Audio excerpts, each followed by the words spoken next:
Hi, dear one. This video is for learning how to find relief from emotional pain really fast. We're going to be doing some experiential work, but I'm also going to be doing some educating so that you have this information for the rest of your life. A lot of what I learned about getting quick relief for emotional pain, I learned from working with a PhD pain researcher. We were working together on sexual pain. And something that she said to me that I thought was so interesting. She said to me, and mind you, this is a PhD. She's been doing pain research for 20 years. It's all she does. She said, all pain is emotional. And what I love about that information is that it tells us that the things that we learn from physical pain research, which is very well researched, actually applies for emotional pain, which is very researched. So, number one thing that I learned both from my trauma work and also with pain research is that stress increases pain. So, first thing that we're going to learn how to do is how to regulate your nervous system. Now, there's a lot of things that you can do. Icing your face is really, really good if you have time for a walk, but I'm going to teach you the fastest.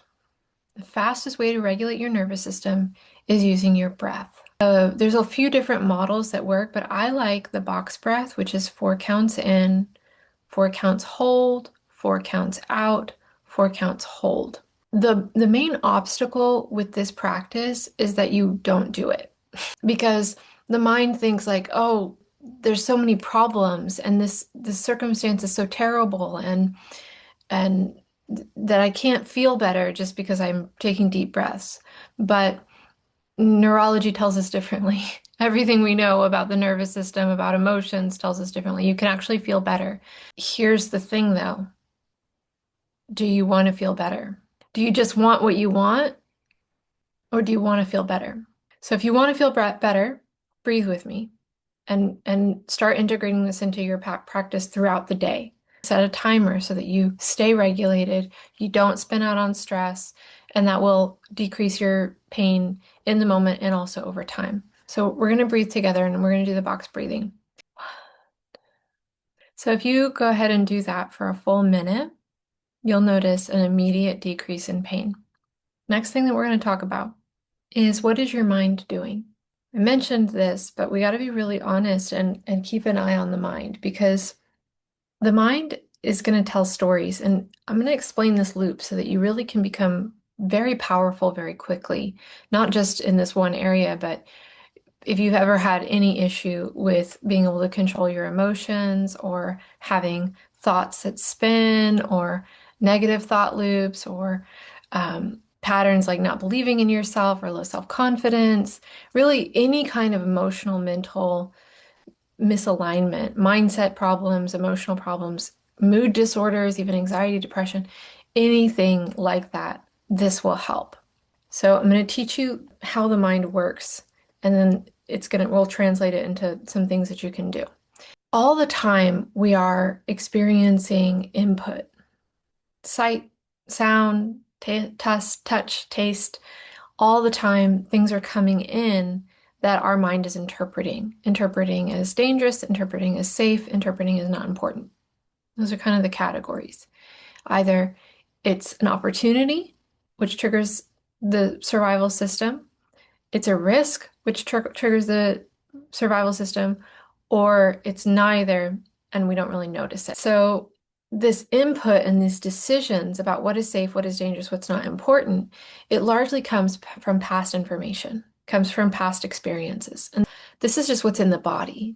This is less to do with the mind and it's more to do with the body. So the limbic system gets first dibs on deciding, and it's not conscious. So you can have a knee-jerk reaction of fear, or a knee-jerk reaction of stress, or a knee-jerk reaction of excitement or enthusiasm without being in agreement in regards to what it actually means. So, like if you've ever had the experience when you're with somebody who was no good for you, but all of a sudden, woo, so much pleasure, feels so good. And you're like, oh God, where's the eject button? I gotta get out of here. So that's an example. It's like the limbic system gets first dibs. Your emotional system gets first dibs. But then what happens is we interpret. So the mind then justifies the emotional experience. So maybe you're with that garbage can of a relationship and you're feeling really, really good. You're not thinking about how terrible it's going to feel in a week when things get dysfunctional again. And your mind is like, oh, it's meant to be. The chemistry's so good. He really loves me. It's such a, oh, so we're so special. And oh, how we met is so serendipitous and it must mean something. And the mind goes to work to justify it. Same thing if you're pissed. If you're really angry and you have that, ooh, you're on fire, you're seeing red. And then the mind goes to, oh, they shouldn't have done that. I can't believe they said that. Nobody should say that. I would never. And you start justifying your emotions with your thoughts, with your stories. And then you call the justification reality. That's the truth we live by. The truth we live by is what we feel emotionally and how the mind explains it, how the mind describes what it is that we're feeling and based in reality. I'm not angry, they're a jerk. I'm not addicted to this relationship. It's just written in the stars. I'm not making fun of you, I'm making fun of me.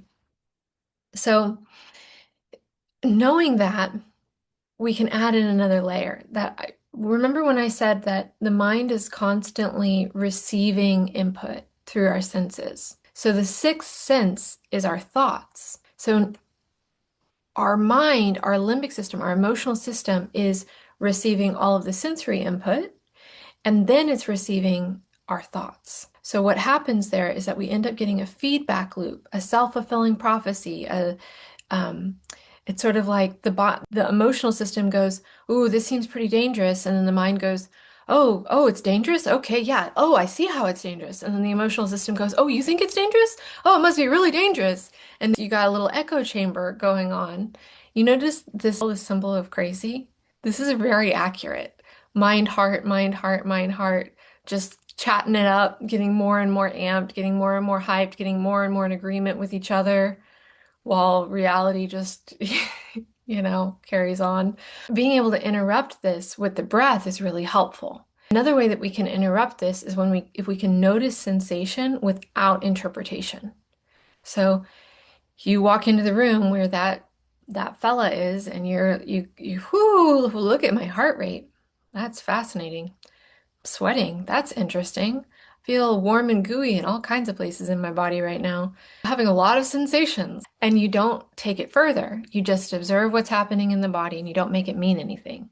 Because really, you don't know what it means. You don't know if it's because great, great, great, great, great, great, great, great, great, great grandma, bagged herself a great farm man who had hair just like that. Who knows? There's a lot of mystery here around what has us be attracted when we're attracted. Could be your trauma. Could be like, wow, that looks just like the person who hurt me the most in my childhood.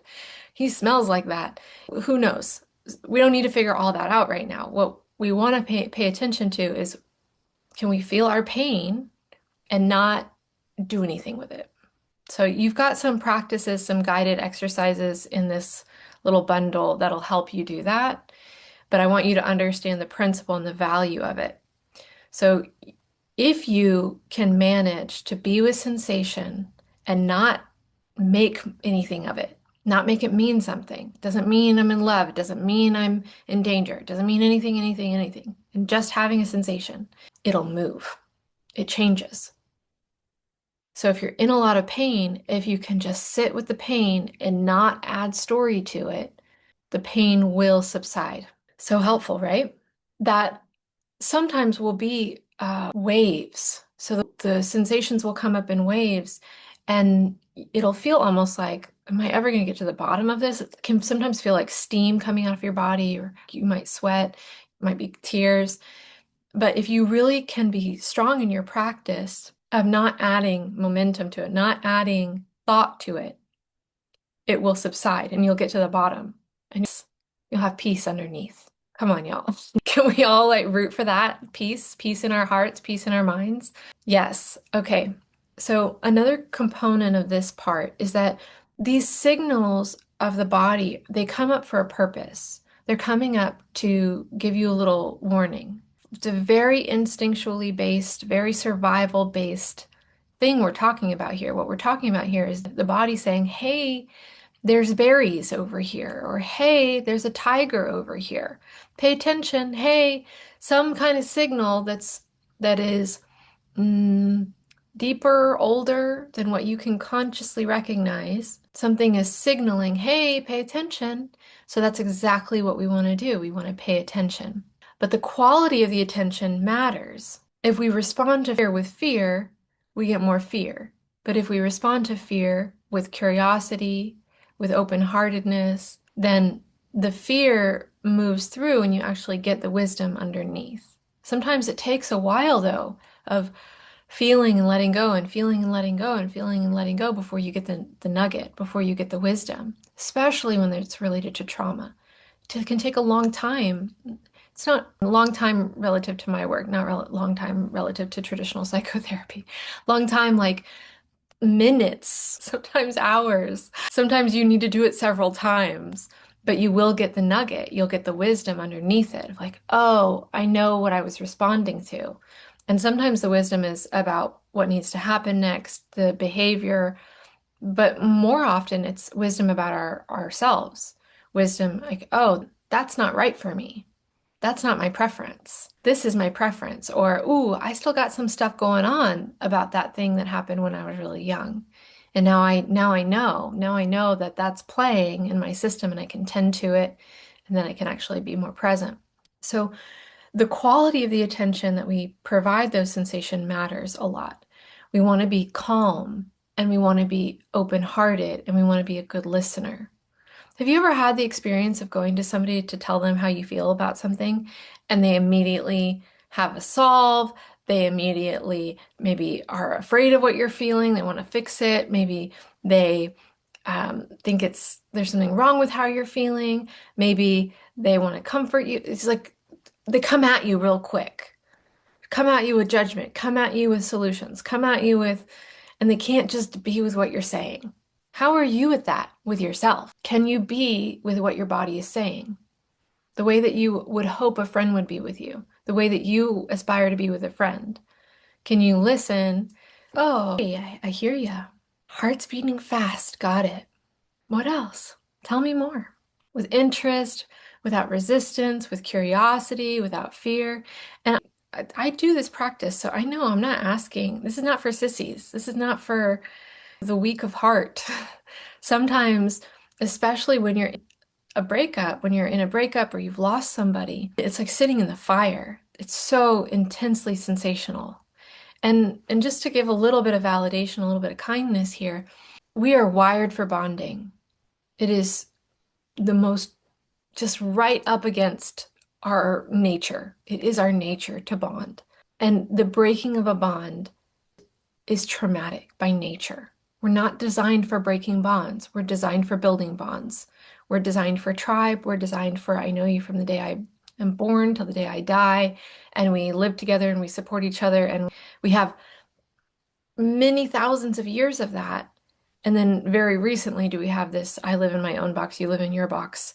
We come together and then sometimes never see each other again or never talk again. Or maybe we live in the same box for 3 years and then we never, I mean, we're really not designed for it.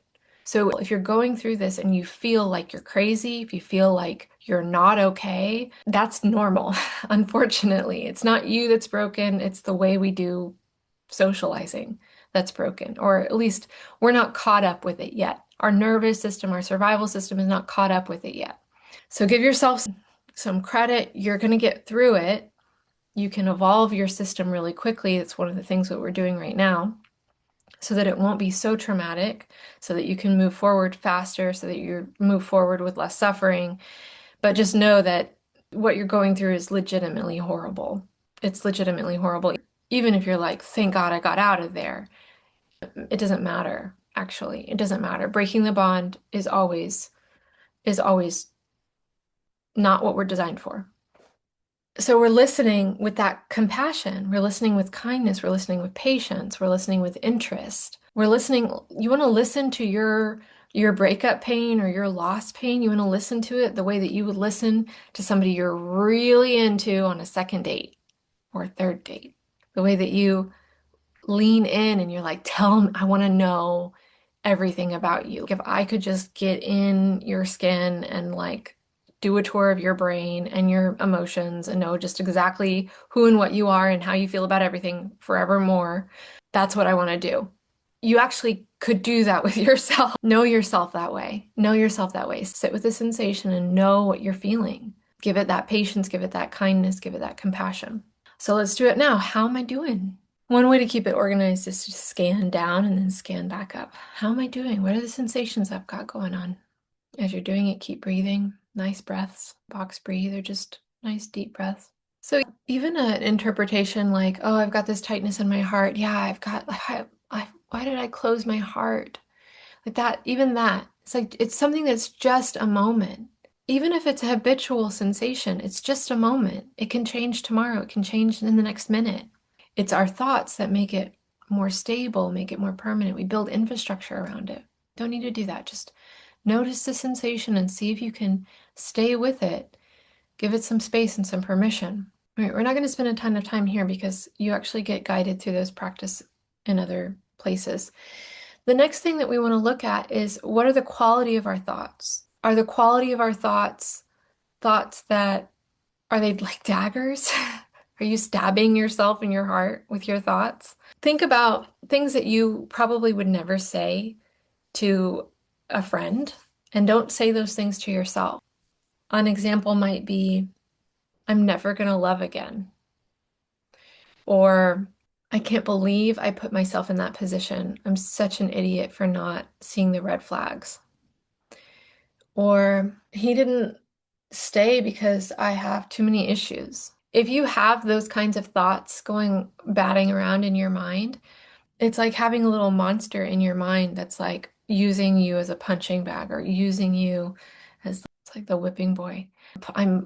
It's the thought that's hurting you. It's not the circumstance at that point. Now the circumstance, like we said, the breaking of a bond that's no that's no small thing. But then watch what your mind does with it. The way that the mind will justify the pain and want to tell a story. Oh, you're in this pain because you're a terrible person and no one will love you. Come on, y'all. Can we find some sweet words to say to ourselves? You're courageous for loving. You're human for loving. You learned a lot in this relationship. Can you find some grace for yourself? I like being with me.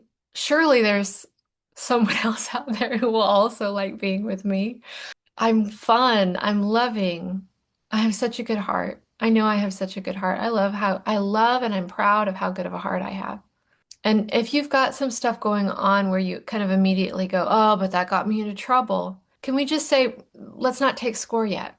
Let's talk about it when you're healed. Let's try and make the decisions about what you want to take from this relationship or this circumstance when you're in a better position to do so. Can we heal first? Can we find comfort first? Can we relieve some pain first? And then make decisions about how we'll do things differently? Because right now, pain is going to skew your perspective. Because the pain is saying something's wrong, something's wrong, something's wrong. And if you're a responsible human wanting to be responsible for your life, the natural instinct when the whole system says something wrong is to look for what's wrong. But it's not good information. Don't you know that if you look for what's wrong, you're going to find it? Don't you know that if you look for what's right, you're going to find it? I put this in the litmus test, but I realized that not everybody took the litmus test. So in case this isn't abundantly clear, this whole program is for relationships where there are two people who do not intend to do each other harm, that nobody tried to hurt anybody. If you're being physically harmed, somebody is physically harming you, or they are intentionally demeaning you with their words, like the intention of the word is for the purpose of having you feel worse, that's not what we're talking about. If that's what we're talking about, then hopefully you're already out. And if you're not already out, then there's absolutely nothing about that. There's no learning to be done there. The learning can be done outside of that.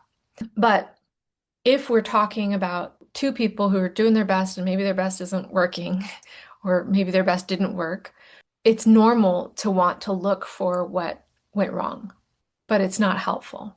It's not helpful until you're not in pain because pain will prioritize what went wrong over what went right.